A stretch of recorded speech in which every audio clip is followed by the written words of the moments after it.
rebellious man. She hates the situation that she's in. But she knows she must feed 7 little children. She approaches that with a high degree of ambivalence. She loves it, but yet she hates it. Yes, sir.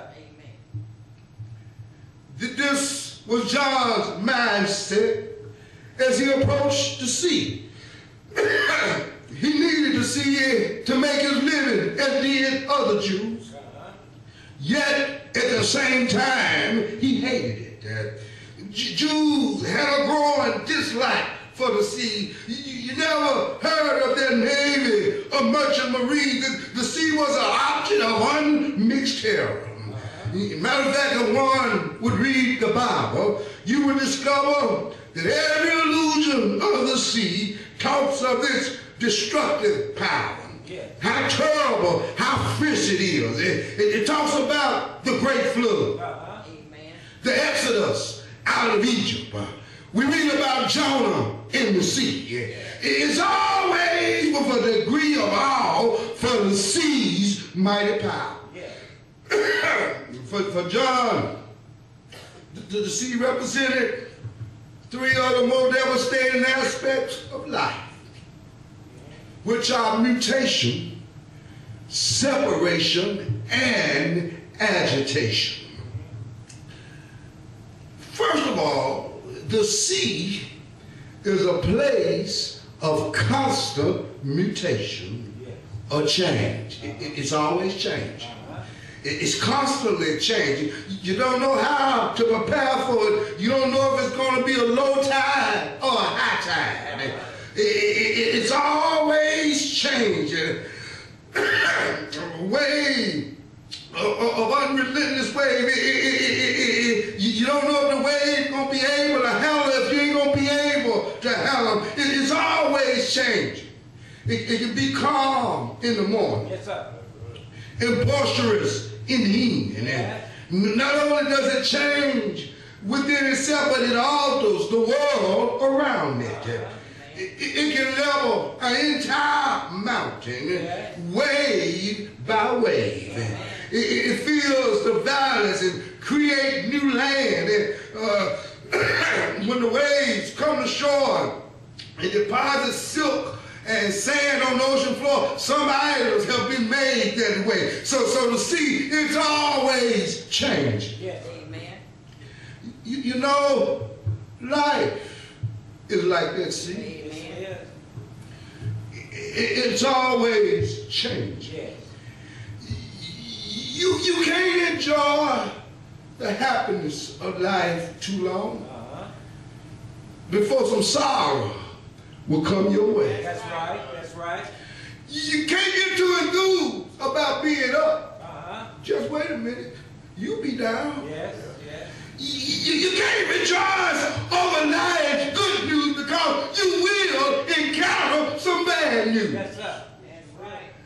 Is that one at the same time prosperous but yet full of adversary? Yes, sir. Life is constantly changing. Yes, it is. Amen. Life, but you know, the greatest change that this world has really undergone is man's attempt to remove God from the human arena. That's one of the greatest changes our world has undergone. Yes, sir. Did you not know man has systematically attempted to put God out of business? The world has changed, I tell you. There was a time when atheists were despised, but now they are lauded and applauded. There was a time when it was a moral majority and an immoral minority, but now it's just vice versa. It's an immoral majority and a moral minority. I tell you, this is a changing world. Yes, sir. Throughout our world, we have seen man attempt to remove God from the human arena. as he comes more and more to depend on his own ingenuity. I think it was Napoleon, as he prepared for battle, was told by one of his friends that the enemy army trust in God. Yes. He voiced the words of Voltaire and said, God is on the side of the heaviest metal. Yes, man attempts to remove God in many ways. Yes. He has done so scientifically. He technologically tries to create a world that has no need for God. Where God used to be bread when we were hungry. Yes. Water when we were thirsty. Yes, sir. Man tries to figure so he can have it when he wants it. Yes, I tell you, we're living in a changing world. He attempts in many ways to live out the drama of playing God. Go ahead, God, give me hard trouble. I go on my laboratory, I learn how to transplant. Yes, Go ahead, God. I control the population. I go in my laboratory, pull out my test tube. I'll create life some kind of way. yes, sir. He attempts in many ways technologically to rid himself of the need of a God. He does so educationally. You know, there was a time man wouldn't allow you to insult him by saying he evolved from an ape. Matter of fact, in July 1925 in Dayton, Tennessee, a fellow by the name of John T. Stokes was put on trial for teaching evolution in the public school system. He had one of the best lawyers known at that time, Clarence Darwin. But he still lost because people were innocent and they had a feeling of belief in their God. But you know, to show you how times have changed, now they'll persecute you if you teach creation. This is a changing world, I tell you. I don't know about y'all, but I don't take a whole lot of issue with Mr. Charles Darwin's theory of evolution. He can tell me my grandparents swung through the trees all he wanted to. If he wants to push me back to the lower stage, to the horizontal stage, and tell me that the amoeba and the parameces are my grandpa, that's all right. But when he gets through pushing me back through all of the cycles of life, and he comes to grip that the amoeba and the parameces, all I want to know at that point, where they come from. That's right.